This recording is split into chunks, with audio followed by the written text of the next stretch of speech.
हम सीख रहे हैं लेटर राइटिंग के मुतालिक। इससे पिछली वीडियो में हमने डिस्कस किया था एक फॉर्मल लेटर का सैम्पल जो कि एक एप्लीकेशन थी, जबकि इस वीडियो में अब हम डिस्कस करेंगे एक इनफॉर्मल लेटर को, यानी एक गैर रस्मी ख़त को जिसमें तहरीर का जो अंदाज़ होता है या अल्फाज वगैरह की जो सिलेक्शन होती है या चुनाव होता है वो उस तरह से रस्मी नहीं होता जैसा कि एक फॉर्मल लेटर में होता है, बल्कि यहाँ ख़ासा बेतकल्लुफ़ी से काम लिया जाता है। तो चूँकि ये जो टाइटल है इनफॉर्मल लेटर ये इस ख़त में शामिल नहीं है, लिहाजा इसे हम यहाँ से हटा देते हैं।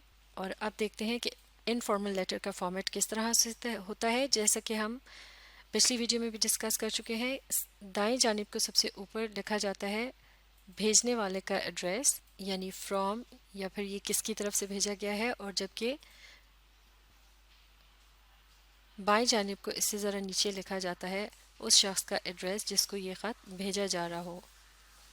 और फिर इससे अगली लाइन पर दाएं जानिब को लिखी जाती है डेट, और फिर दोबारा से बाएं जानिब को उससे अगली लाइन पर ग्रीटिंग्स वगैरह लिखी जाती हैं। तो अब ये ख़त जिसे चुना गया है एक इनफॉर्मल या गैर रस्मी ख़त के तौर पर, ये लिखा जा रहा है एक ऐसे शख्स की तरफ से जो कि पढ़ने की गर्ज से कॉलेज के हॉस्टल में शिफ्ट हो गया है और वो अब अपने वालिदैन को ख़त लिख रहा है वहाँ पहुँचने के बाद। तो चलिए मिलकर पढ़ना शुरू करते हैं। यहाँ लिखा है डियर मम्मी एंड डैडी, यानी प्यारी वालिदा और वालिद साहब। और अब यहाँ आप नोट कर सकते हैं कि मम्मी और डैडी जो है इन अल्फाज के शुरू में कैपिटल लेटर का इस्तेमाल किया गया है। अब आगे बढ़ते हैं। I hope this letter will reach you in good health, यानी मुझे उम्मीद है कि ये ख़त आपको जब मिलेगा तो आपकी सेहत अच्छी होगी। इस किस्म का जुमला आप किसी भी दूसरी ख़त के शुरू में इस्तेमाल कर सकते हैं, जैसे कि अगर आप अपने किसी दोस्त वगैरह को लिख रहे हों तो शुरू में आप उसे इस दुआया अंदाज से शुरू कर सकते हैं, जैसे कि आप उनके लिए दुआ कर रहे हों कि उनकी सेहत अच्छी हो। अब आगे पढ़ते हैं। I have safely reached my college hostel and have begun to settle down, यानी मैं खैरियत से अपने कॉलेज के हॉस्टल में पहुंच गया हूं और अब मैं वहां सेट होना शुरू हो गया हूं। अब आगे पढ़ेंगे। The college is quite big and our classrooms are pretty spacious, यानी हमारा कॉलेज जो है वो खासा बड़ा है और हमारे क्लासरूम भी खुले हैं। आगे पढ़ते हैं। The hostel rooms are also far from the academic area, so we get a chance for a lot of walk, which is good for health. यानी जो हमारे हॉस्टल के कमरे हैं वो हमारे जो क्लासरूम वगैरह वाला एरिया है उससे दूर है, लिहाजा हमें वॉक करने का या पैदल चलने का खासा मौका मिलता है जो हमारी सेहत के लिए अच्छा भी है। तो यहाँ अगर आप इससे पिछली वीडियो को एक मरतबा फिर देखें और फिर उसके बाद इस वीडियो को देखने के बाद इन्हें आपस में कंपेयर करें तो आपको एक ख़ास फ़र्क नज़र आएगा।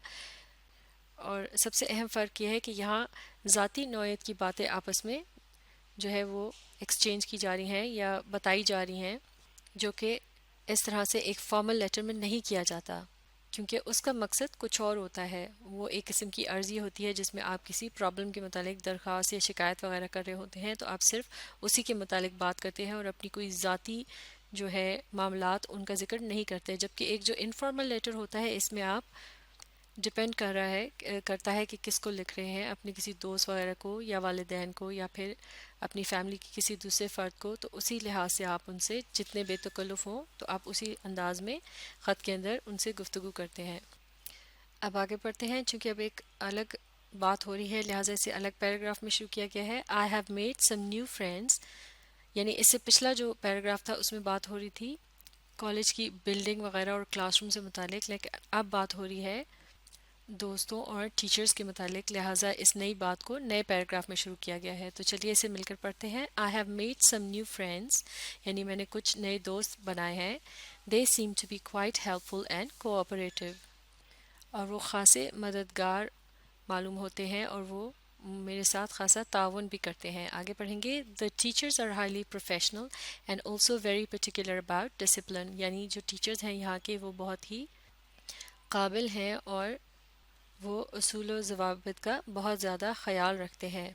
माफ़ कीजिएगा, वो नज़्म व ज़ब्त का जो है बहुत ज़्यादा ख़याल रखते हैं। यानी यहाँ ये बताने की कोशिश की गई है कि कॉलेज का जो माहौल है और वहाँ का डिसिप्लिन वो बहुत अच्छा है। तो दोस्तों और टीचर्स के मुतालिक बताने के बाद अब एक और बात शुरू की जा रही है जिसका ताल्लुक़ है वालिदैन से मुतालिक। सो تو اس کو ایک نئے پیراگراف میں شروع کیا گیا ہے. مل کر اسے پڑھتے ہیں. Though I miss you a lot sometimes but my study routine often keeps me busy and engrossed. یعنی میں کبھی کبھار آپ کو کافی زیادہ یاد کرتا ہوں، لیکن چونکہ میری پڑھنے کی جو روٹین ہے وہ خاصی مصروف کن ہے اور اکثر میں اس میں کھویا رہتا ہوں، لہٰذا مجھے آپ کو یاد کرنے کا اتنا زیادہ موقع نہیں ملتا. یقیناً یہ جملہ شاید والدین کو تسلی دینے کے لیے کہا جا رہا ہے تاکہ وہ پریشان نہ ہوں. اب آگے پڑھتے ہیں. Please take good care of your health, یعنی آپ اپنی صحت کا بہت زیادہ خیال رکھا کیجیے. I will let you know if I need anything, میں آپ کو بتا دوں گا اگر مجھے کچھ چیز وغیرہ ضرورت ہو. So far there is nothing much I need except your kind prayers, فی الحال مجھے کچھ خاص ضرورت نہیں ہے سوائے آپ کی دعاؤں کے. آپ پڑھتے ہیں اس خط کے آخری حصے کو جسے ایک اگلے پیراگراف میں لکھا گیا ہے. I hope to see you soon when I will come back home for the holidays, یعنی مجھے امید ہے کہ میں جب چھٹیوں پر گھر آؤں گا تو جلد آپ سے ملاقات ہوگی. آگے پڑھتے ہیں. Till then take good care of your, معاف کیجیے گا، till then take good care and eat your medicines on time, تب تک آپ اپنا بہت خیال رکھیے اور اپنی دواؤں کو وقت پر کھائیے. Also do not forget to go for the morning walk, اس کے علاوہ صبح کی سیر پر جانا مت بھولیے. It is very important to make you stay strong and healthy, یہ آپ کو مضبوط اور ہیلدی یعنی صحت مند رکھنے کے لیے بہت ضروری ہے. یہاں ہیلدی کی اسپیلنگ کی غلطی کو درست کر دیا گیا ہے. تو اب اس آخری پیراگراف میں جو ہے والدین کو نصیحت وغیرہ کی جا رہی ہے کہ وہ اپنی صحت کا خیال رکھیں. تو اب چونکہ یہاں پر خط مکمل ہو گیا ہے تو اب اس آخری جملے میں ایک قسم کی اجازت مانگی جا رہی ہے یا الوداعی کلمات کا استعمال کیا گیا ہے، جیسے کہ یہاں لکھا گیا ہے praying for your good health and a long life, یعنی میں آپ کی اچھی صحت اور لمبی عمر کے لیے دعا گو ہوں. اور پھر اب اس سے اگلی لائن پر آپ لکھ سکتے ہیں یورز لونگ سن یا ڈاٹر، اور پھر اس سے اگلی لائن پر کیا جاتا ہے سگنیچر، جس کے نیچے آپ چاہیں تو اپنا نام بھی لکھ سکتے ہیں. ورنہ اس ذاتی نوعیت کے خط میں جو کہ آپ اپنے والدین کو لکھ رہے ہیں صرف نام لکھ دینا ہی کافی ہوگا، یعنی سگنیچر وغیرہ کی ضرورت نہیں ہوگی، جو کہ ایک فارمل لیٹر کے اندر ضروری ہوتا ہے تاکہ تصدیق ہو جائے کہ یہ خط جس شخص نے لکھا ہے تو وہ اس کی سگنیچر کی مدد سے پتہ لگایا جا سکتا ہے کہ واقعی یہ اسی شخص نے لکھا ہے. لیکن آپ کے والدین یا دوست وغیرہ تو آپ کو اچھی طرح سے چونکہ جانتے ہوتے ہیں، تو اس قسم کے خط کے اندر سگنیچر وغیرہ کی کوئی خاص ضرورت نہیں ہوتی اور صرف اپنے نام کو ہی آخر میں لکھا جاتا ہے. تو اس طرح سے یہ تھا ایک انفارمل لیٹر کا سیمپل. تو اسی طرح سے اس کی مدد سے آپ کسی بھی دوست یا رشتہ دار وغیرہ کو خط لکھ سکتے ہیں. اور اگر آپ اسے الیکٹرانک میل یعنی ای میل کے تھرو انٹرنیٹ کے ذریعے ارسال کر رہے ہیں تو پھر اس کے اوپر ایڈریسز وغیرہ لکھنے کی ضرورت نہیں ہوگی اور نہ ہی ڈیٹ لکھنے کی ضرورت ہوگی. آپ سیدھا ڈیئر ممی اینڈ ڈیڈی سے شروع کر سکتے ہیں. تو لہٰذا ایک ای میل کے اندر ایڈریسز کی ضرورت اس لیے نہیں ہوتی کیونکہ وہ انٹرنیٹ کے تھرو ارسال کیا جاتا ہے، اور اس کے علاوہ ڈیٹ وغیرہ بھی وہاں آٹومیٹک طور پر موجود ہوتی ہے اور آپ کو اسے دوبارہ لکھنے کی ضرورت نہیں ہوتی. تو لہٰذا ای میل کے ذریعے جب خط وغیرہ لکھا جاتا ہے تو ڈائریکٹ گریٹنگ سے شروع کیا جاتا ہے.